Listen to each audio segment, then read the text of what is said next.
First and foremost, we have to always be about values and principles. They have to be applied equally every single time, no matter good guy or bad guy, no matter the circumstance, equally. This is why I began the 912 project. Believe it or not, 912 came to me after I developed the principles and the values. There were 9 principles and 12 values. I wrote them down, and then I counted them, and I went 9, and I thought, well, I better have 9 over here, and I had 12. And I thought, boy, maybe that's not a coincidence. 912. Our values and our principles are the foundation of everything we do. We strive to be and will be the people that will show how to be righteous and decent and God-fearing and kindly. When confronting the people who are on our side or our adversaries, we will examine the leaders of the civil rights movement in the 1960s and how they turned an entire nation onto a new course. And it's not just the 1960s. It's the same way over and over again. How do these people counteract police brutality, oppression, segregation, terror, using basic principles: love, courage, and honor? We have to learn from them and use their lessons and apply them today. Make no mistake, there is a civil rights movement that is coming. I have shunned it for many reasons. I have shunned it because you say civil rights and you're like, really? Hal Sharpton? Please. The civil rights leaders of today have become a joke. They don't even know what they stand for anymore. But also because it's pretty audacious to say we're fighting for civil rights. But that's what the Bill of Rights is. Your Bill of Civil Rights. I have shunned it also because I know that it won't be easy for any of us, and it won't be short. It's not going to be painless. Some of us will pay a small price, and some will pay an ultimate price. But it is why we were put here, and what we have been asked to do, and not just the people on the right, but the people on the right and the left, all people in the world. We are to further the rights of others, not ourselves, others at all times.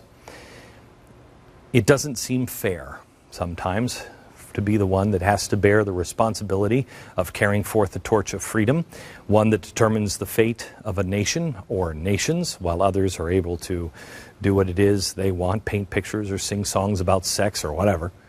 But life isn't about fairness. No matter what anyone tells you, there is no such thing as fair. There is purpose. We have all been called for a purpose. We are here for a purpose, and not for our will, but His.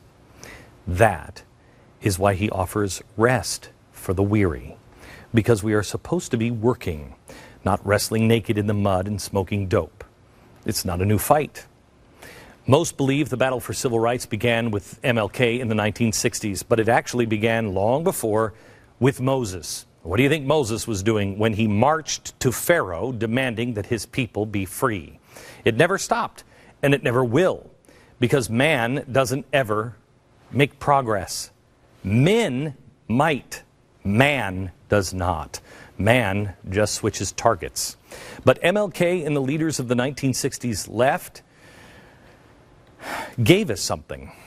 Not all of those on the left, because I wouldn't put Martin Luther King there.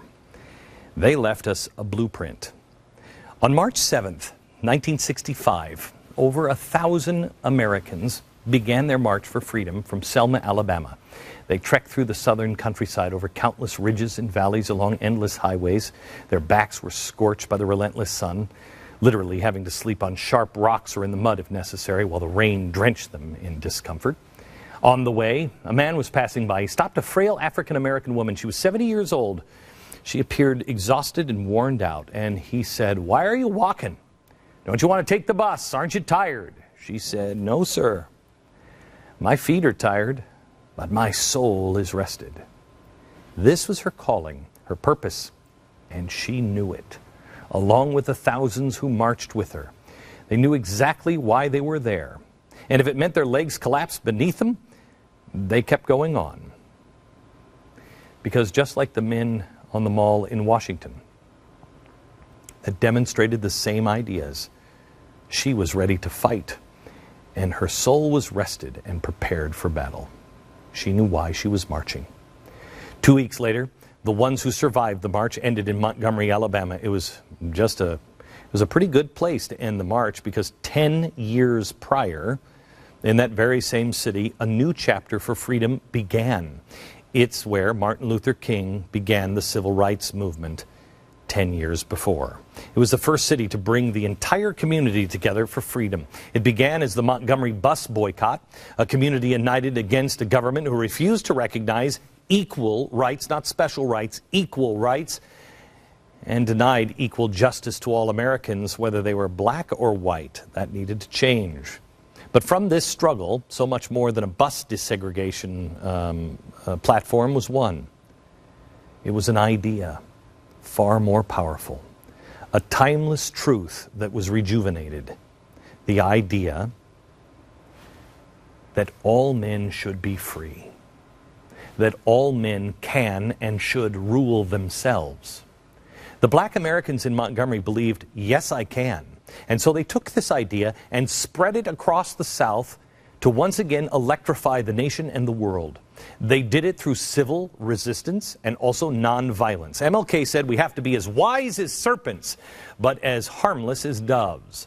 He said, quote, "There is little hope for us until we become tough-minded enough to break loose from the shackles of prejudice, half-truths, and downright ignorance. We must not stop with the cultivation of a tough mind. The gospel demands a tender heart as well."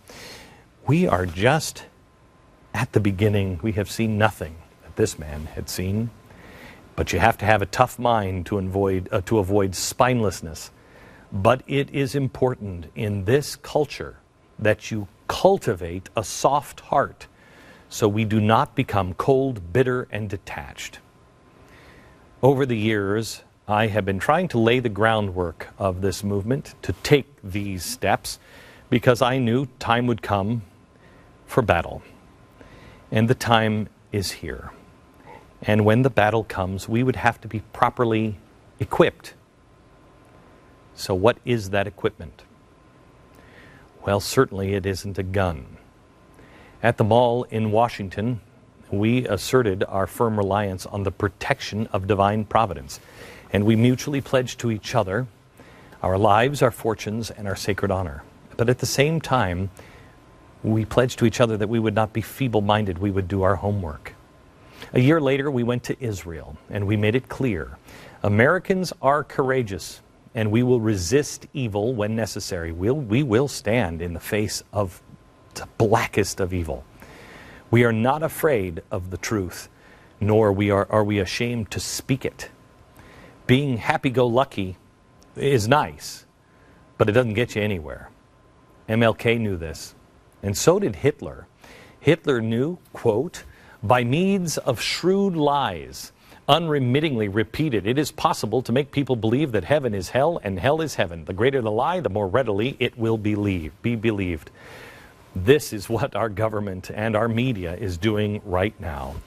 It's as if our own government read this and started applying it to all of the leaks. We know what is true. However, we have to always remain attached to the truth that our enemy is injustice and not people. Which brings us to last summer, restoring love. We believe those who are evil and do evil are also victims of injustice. Those who believe in things different than we do are victims of injustice. And the end result of our battle is redemption and reconciliation, not obliteration. We seek to educate, transform, and heal, not to destroy. We will always choose love over hate, for we know in the end it is only love that will destroy hate. We must resist injustice and restore our communities with love. Just last week, I issued this challenge at the Capitol in Washington, D.C. Pastors, priests, rabbis, I challenge you. What have you done with your knowledge and priesthood power that those without that priesthood privilege have not done. If you can't answer that with power every single day, what good are you? Average citizens and college students, I challenge you. Martin Luther King didn't take a class. He didn't get a certificate. He didn't go out and get a bunch of permits. He saw injustice. He studied eternal truths. He exercised discipline and love. And he got off his butt and he marched. Stand without fear. Lock arms. Stare down the bullies with the full armor of God. Honor, courage, and love is what is required. They are contagious. Spread the word. Proclaim liberty throughout the land. Let us today, as George Washington said, raise a standard that the wise and the honest can repair. The rest of it is in the hands of God. This was the standard that Martin Luther King raised that day in 1963. I see what he was trying to do. Too many times, however, I fear that it has been co-opted by labor unions and messages of the collective. But I see what he was trying to do. So let the honest now repair the standard. Alveda King, this was her uncle.